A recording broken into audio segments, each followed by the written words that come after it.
अब्दुल सत्तार आणि अंबादास दानवेंची भेट झालेली आहे। समृद्धी महामार्गावर दानवे आणि सत्तार भेट झाली आहे। अंबादास दानवे अब्दुल सत्तार यांची गळाभेटही झालेली आहे। समृद्धी महामार्गावर एकमेकांनी गळाभेट घेतली आहे। कालच सत्तार आणि दानवे दोघांनीही दोन्ही शिवसेना एकत्र येण्याबाबत विधान केलेलं होतं। यानंतर आता ही भेट झाल्यानं राजकीय चर्चांना उधाण आलं। माझ्या नेत्याच्या इच्छेशिवाय आमचं होत नाही, जसं फ्री झाले मला बोला।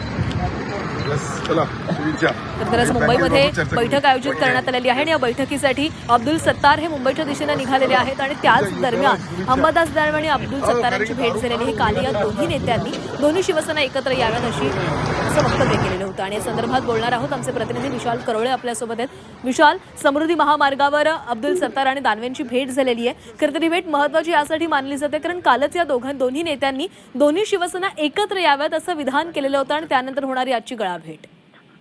अगदी खरं आहे। एरवी राजकारणात एकमेकांवर जहरी टीका करणारे हे नेते आहेत। सातत्यानं अंबादास दानवे अब्दुल सत्तारांना गद्दार संबोधत असतात। मात्र काल ज्यावेळेस शिवसेनेचं बंड पुढे आलं त्यावेळेस दोघांनी इच्छा व्यक्त केली की अशा पद्धतीने जर भाजप अन्याय करत असेल तर दोन्ही शिवसेनांनी एकत्र यायला काय हरकत आहे। आणि या हरकतच्या पार्श्वभूमीवर आज समृद्धी महामार्गावर मुंबईला जाताना दोन्ही नेत्यांनी भेट घेतली। दोन्ही नेत्यांनी एकमेकाची गळाभेट घेतली आणि एकमेकांना शुभेच्छा दिल्या। राजकारण राजनाच्या जागेवर पण आम्ही जुने मित्र आहोत आणि अशा भेटी झाल्यावर आनंद होत असल्याची प्रतिक्रिया दोन्ही नेत्यांनी दिली। मात्र ज्या पद्धतीनं या भेटीचे फोटो आणि व्हिडिओ व्हायरल झाले त्यावर निश्चितपणे चर्चांना उधाण आलेलं आहे असं आपल्याला चित्र दिसतंय। जी नक्कीच विशाल, धन्यवाद दिलेल्या माहितीसाठी।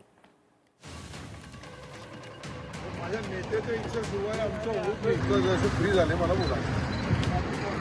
चला बँकेबाबत